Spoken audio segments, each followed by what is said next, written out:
Can you see my screen now? Yes. Okay, perfect. Okay, welcome back, everyone. In this presentation, I will briefly talk about emotional dimensions of volunteering in conflict areas. Volunteering in conflict areas usually requires a lot of psychological dedication. As Zainab briefly mentioned, volunteers may encounter sad, disappointing, and discouraging circumstances, but on the other hand, they also may encounter happy, motivating, and satisfactory ones. So it's not one way or the other only. From time to time, it may change. Volunteers should be able to respond effectively to these different aspects of the work they do in a conflict area. Considering individual differences, they may react to different circumstances in different ways. And if you're, as a volunteer, reacting or responding to a circumstance different from your colleague, whose response is more effective, this does not necessarily mean that you have weaknesses. Or maybe you have a different approach and it may or may not work under certain circumstances. And you should always be flexible and open to learn other skills and ways of addressing a problem, solving a problem, etc. Let's talk about advantages and positive feelings in volunteering.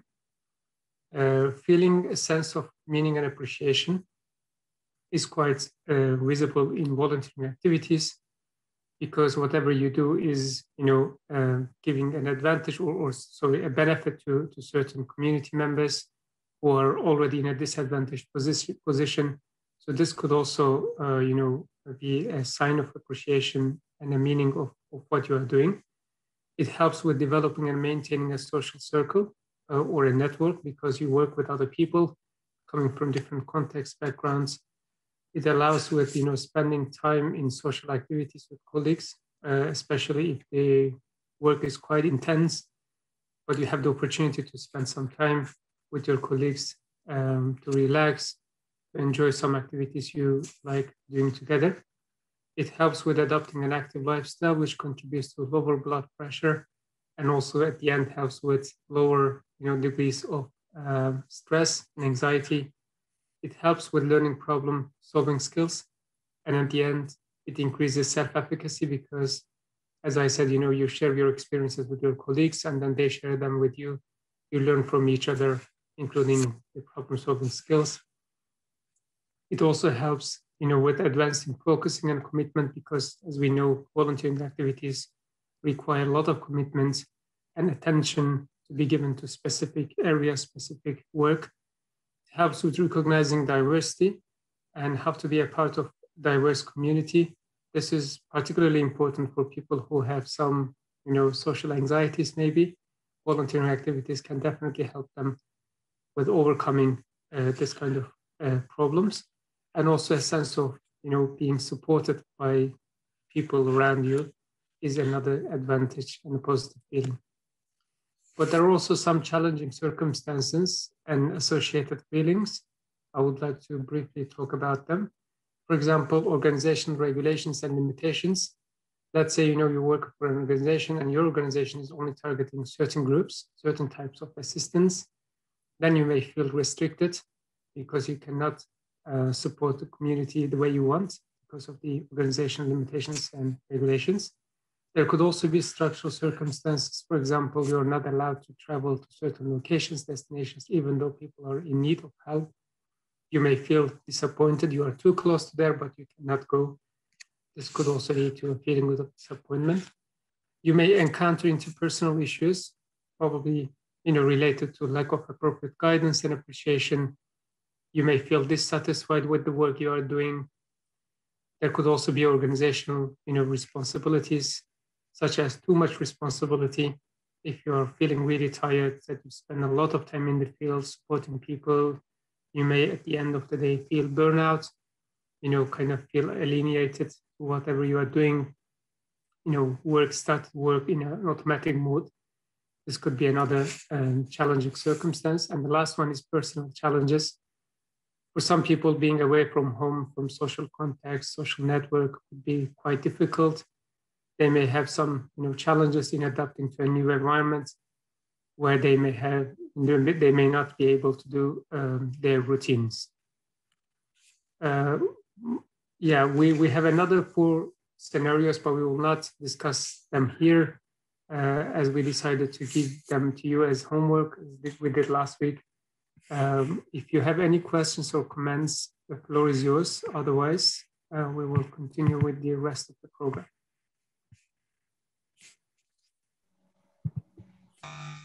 Yes, I have a question, yes. If it's possible. Oh, sorry. Yes, please, Simone. Go ahead. Yeah, just a question. Personally, I felt in a couple of occasions, not only a couple, let's say actually more, a strong feeling of frustration. I wonder if you have any suggestion, and I think it's maybe a common feeling sometimes among volunteers.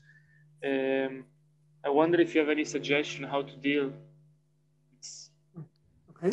Yeah, very good question, Simon. Let's hear from other colleagues as well if you have any questions, because I just remember that there was another slide I should share because I was thinking that we will first share the scenarios and then I will go to that one. But there is a list of things that we can do to that slide, Yasin.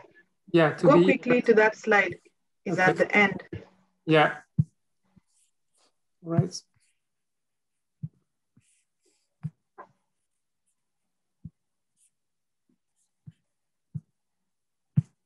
So yeah, how to deal with challenging circumstances and emotions. You know, in that case, ask your organization to conduct an orientation session at the very beginning so that you know what you are going to encounter.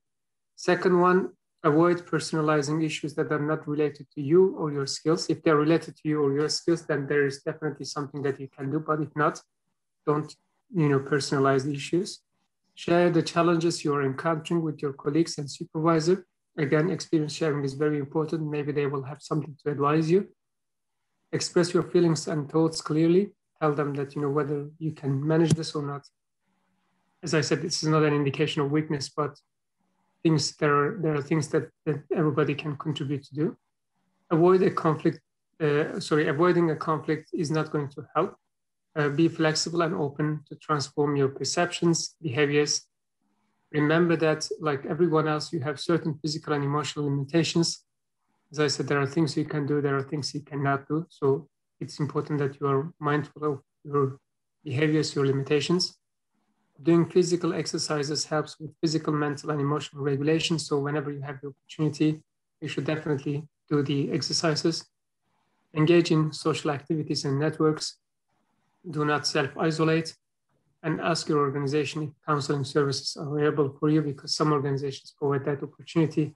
So in case you're encountering any problems, you may always seek their help. Simone, does this help with in any way with your question? Yeah, actually, and there are a couple of points that I find very interesting. The point of being flexible and open to transform your own perception. I think that's relevant to underline it. It's something I didn't think about. Okay. Thank you. I just want to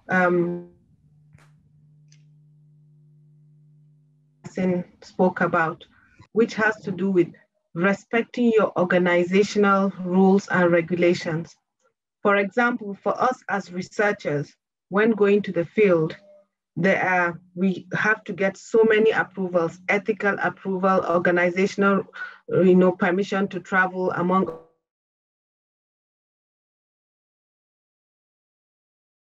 So unfortunately, since we have some connection problem with Zainab. Oh, Zainab, can you go hear on. me now? Yeah, you were frozen for the last 10 seconds, so please go on. You were talking about, we heard until restriction regulations, you were starting this concept. Yeah, so I said respecting organizational rules and regulations are important. For example, those of us that are researchers based in universities, there are different sets of approvals that we have to get. For example, there are ethical approvals, even the questions, the ethics committee, they have a look at that and get approval. You get approvals for that, and also approvals to travel.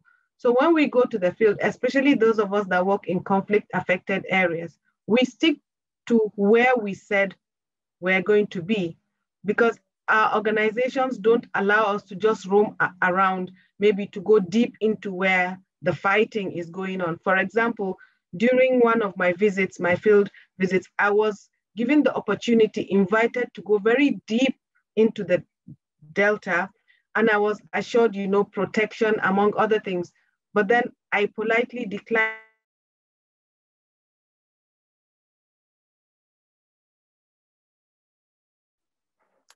So it says that the connection is problematic today.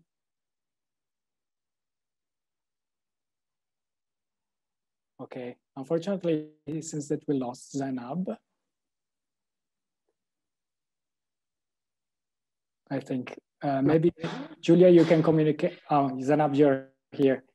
Yeah. We lost your 20 seconds. So you were saying that you were in a situation that where you politely declared something, then it stopped, and it stopped again. So unfortunately, the connection is unstable. So maybe we can go on collecting other questions in the meantime, or maybe Yazin would like to finalize the comment. No, I mean, if nobody has any question, then I would say, yeah, definitely keep a close eye on yourself. You know how you feel, what you are doing. You become aware of, you know, everything you are doing, and immediately seek help in case you think you are not able to manage the situation. I would like just to comment on your last slide, Yazin. Yeah, sure. In the list of suggestions that you mentioned, there were something very valuable, which was also the possibility to share your feelings or your situation with some resource on the organization. Can be a supervisor, could be a member of the board. And this is also very important when sometimes we have conflict or tension with the member of the organization, with some colleagues or with some other volunteer. Personally, it's something that I really appreciated when there was somebody I could talk with. Could be a supervisor or a board member. Just to share the situation, just to share your feelings, it's very important rather than keep everything inside. Because if you keep everything inside, this can generate frustration, burnout, and then sometimes you're forced to quit the project. So just the fact of sharing and having the possibility to talk and to start a dialogue, it can be really, really important. Yeah. And also there are things you can do and things you cannot do, just like Yasin said. So don't try to say, I'm going to do what I cannot do. That would also lead to one form of frustration or another. Can I give an example of where something went wrong? I was in Lebanon, when was it? Maybe it was late 1990s. It was after the end of the war, civil war and fighting that had been in Lebanon between different communities. And I was with an NGO which was open to all communities there. And in fact, it was good, the meetings we had, they were well run, and there was equality between Sunni and Shia and Christian groups and Druze as well there in Lebanon. But they complained to me that the last year they held a work camp, and some of the young people from the West who went to the work camp showed disrespect and would not join in each morning with the young people they had there. They had like a salute the flag. Now, as you may know, Lebanon has the cedar tree. This is the symbol of the country.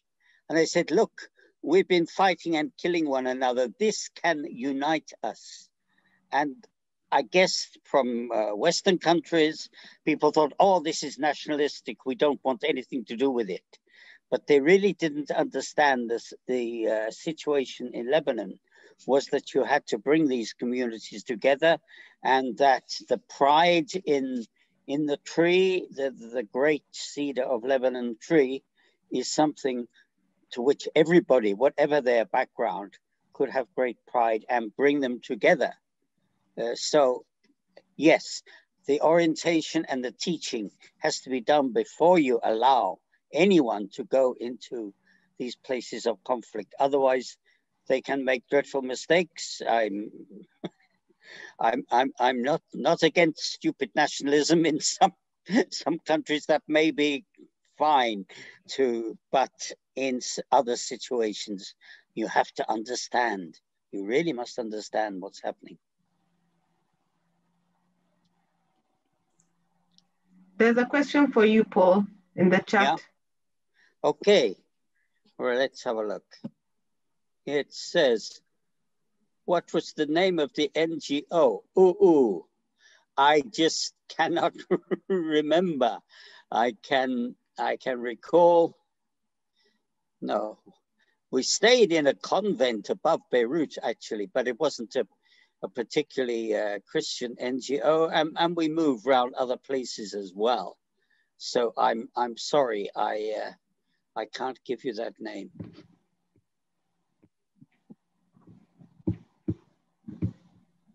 Okay, thank you, Paul, for this, for sharing this anyway. It was really interesting. So we have just a few minutes left. So if there are just questions or comments regarding this last topic, also from Yazin and Zanab, then we can conclude and we can just share with you some details about the next meeting. And we would like also to share with you an evaluation form. But first, let's conclude this meeting.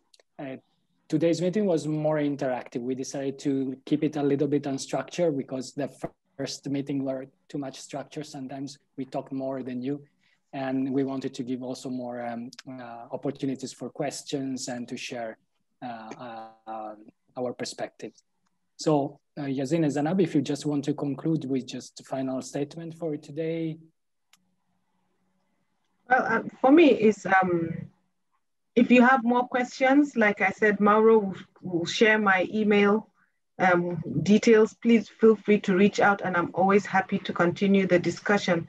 And really, thank you very much for your time, and I like the engagement. Thank you. Thank you, Zainab. Likewise, it was great to be with you and be engaging with all these discussions here. And I'm happy, as Zainab said, to answer any questions if you have maybe later on when you receive the scenarios for this week. Thank you very much, Mauro, Elisabetta as well, for inviting us for this program. Yeah, okay. From me too. Thank you very much. It was a pleasure having you and also having a new approach to our usual non-formal education IVS approach. We strongly believe that this contamination is very, very positive, and we hope that this will be just the beginning of a fruitful cooperation for the future. Maybe next time we will manage to meet residentially in person.